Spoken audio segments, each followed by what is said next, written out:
Let's talk energy alignment. So, I am a rule breaker through and through. I hate being told what to do. I hate telling myself what to do. And I hate going along with what society says I should be doing. The 9 to 5 was not something that worked for me. I didn't like feeling like I had to be productive within this 8 hour window because I just didn't feel awake in the mornings. I am not a morning person. If you are, that's beautiful. This is about finding your energetic alignment, not doing what I do. So here's how it looks for me. Since I'm not a morning person, I don't put pressure on myself to do anything before 10 a.m. other than what I want to do. There's more about your ideal morning ritual in your PDF, and you can also take a quiz if you haven't already to find out what your ideal morning ritual is. However, finding what works best for you in those precious first couple hours that you're awake is going to really amplify your energy for the day. If you feel complete and fulfilled before you go into work, then you're going to be more productive, more centered and grounded, and more creative. So, working through your morning in a way that feels nurturing is much better than following all of the, 5 hour long, most efficient morning rituals to make you the most productive person on the planet. Like, whatever. If that works for you, great. But here's what works for me, and here's what I'm inviting you into. The way you start your mornings is the way you live your life, or so many entrepreneurs say. Not being a morning person has helped me understand how I flow in the mornings, what makes me feel best, and what I need to do.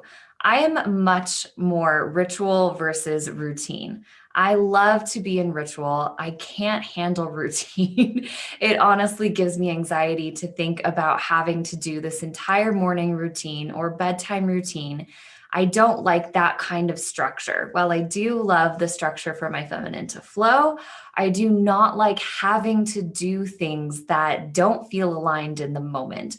I don't know how I'm going to feel in the morning, so I'm not going to create this whole plan for myself to do all before 10 a.m. That's just not how I work. If structure is your best friend and you love the routine of a solid morning, go for it. But let me enlighten you to a little bit of what I do in my morning ritual so that I can have variety, I can feel inspired. I release all of the pressure to perform before 10 a.m. and I really get in touch with my feelings and my intuition. Every day is different. I've never woken up and done the exact same thing 2 days in a row, except when I was studying womb healing. And that was just something that I was really excited to do every morning. But my ritual is full of variety. I love a morning that is of my choosing. I have this hat that I choose from, not a literal hat, a figurative hat, but it is full of things that I love to do that make me happy, that help me get in touch with myself, help me release any dreams, and get grounded into my day and into my energy.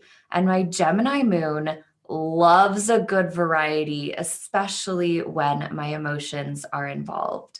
So, to help me find my flow, I choose from a lot of different things. That could be yoga, breath work, tapping, journaling, reading, studying, listening to a podcast, hopping on a talk on Clubhouse. What else do I do? Pull cards, stare at the wall is one of my favorite things to suggest to my clients to do. Like, when was the last time you just sat there and just stared at the wall and just allowed your mind to wander, didn't put pressure on yourself to perform, didn't check social media, didn't check email?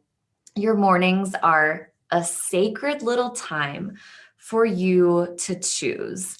And we're all busy. We all have a lot going on. A lot of our businesses are run by social media and by the communities that engage with us there.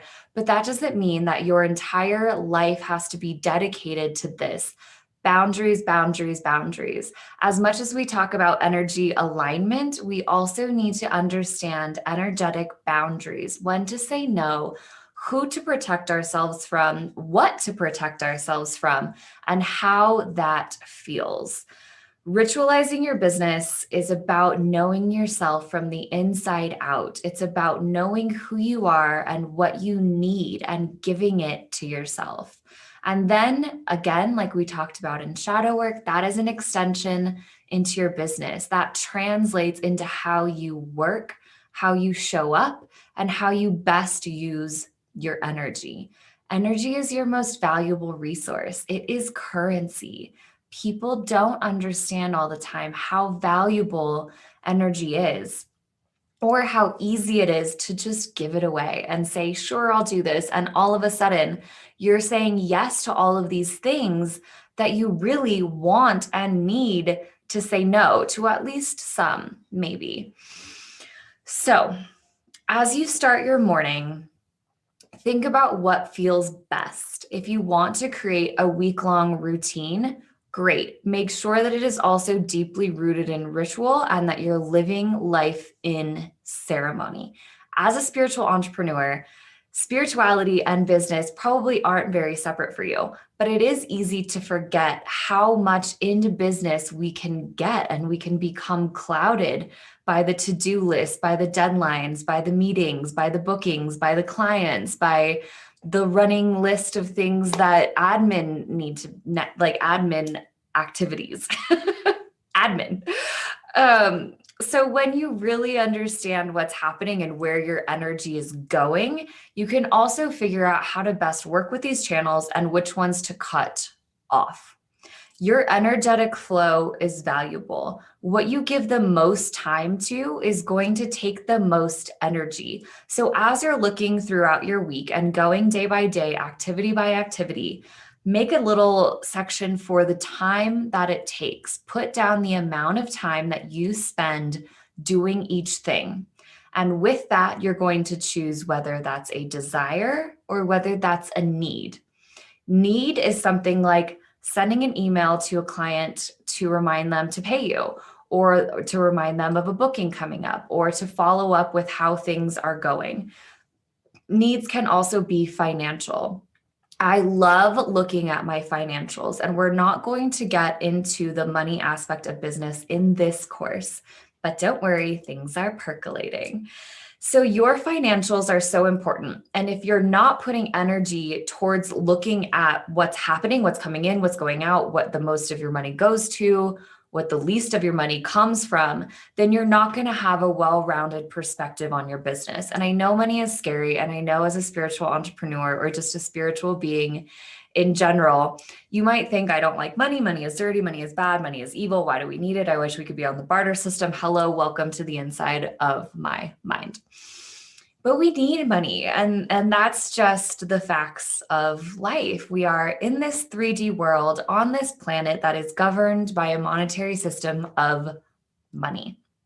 So accepting that is huge. It took me a long time to get to a place where I was like, money is okay, money is safe. I know that I need it, and now I'm going into a place of loving it. But money is also an energetic suck, an energetic leak if you're not looking at it. Or it could be very energetically amplifying when you're totally in touch with your financials. I've created just a super simple spreadsheet that goes by month, what's coming in, what's going out, what my quarterly totals are, what my quarterly goals are, what my quarterly spending is. So once you see your spending, that is where your life will change. Of course, it's great to see what's coming in and how that feels, but it's also really important to see what's going out. Because even if you have $5,000 coming in a month, but you're spending $5,000 on bills and on things that you want and on things that you need and all of this other stuff, then really that's just a wash. You're not actually making money. You're just transferring money. So looking at your financials in a way that you're not getting emotionally attached to it, you're not feeling any shame, and you're just looking at the energy that is input into your money flow, that's where true change happens. And that's where real understanding of the health of your business comes from.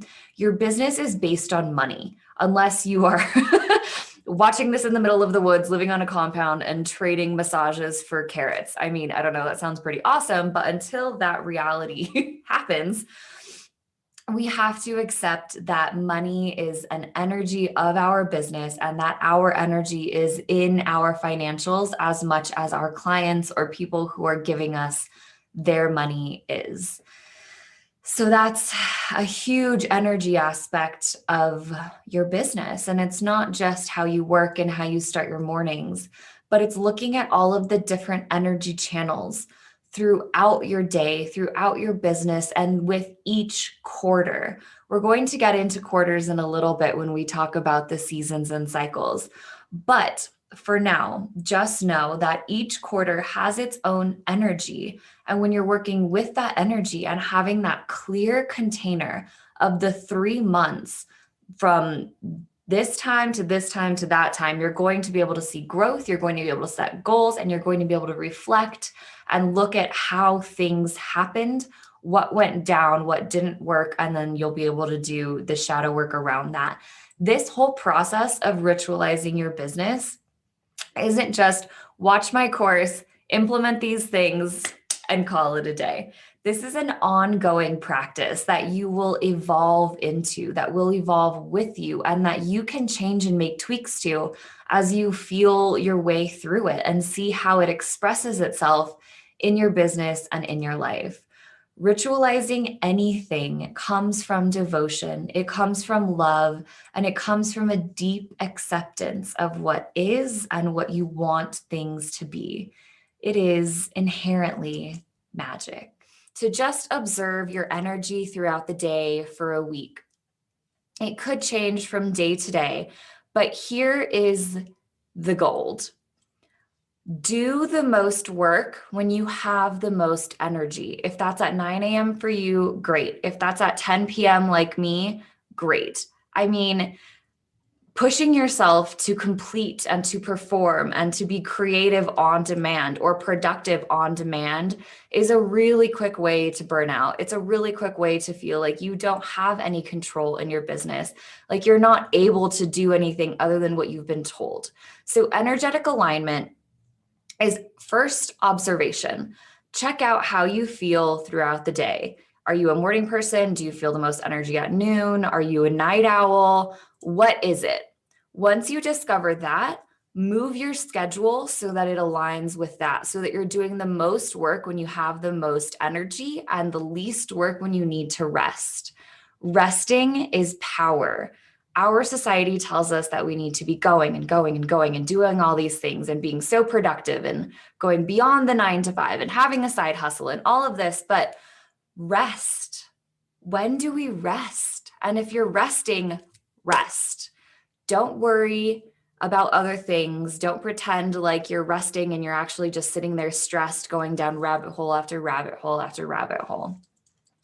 So once you discover your observation through your energetic alignment, through your observation, then shift your schedule, put in hard boundaries, and give yourself permission to actually flow with that alignment.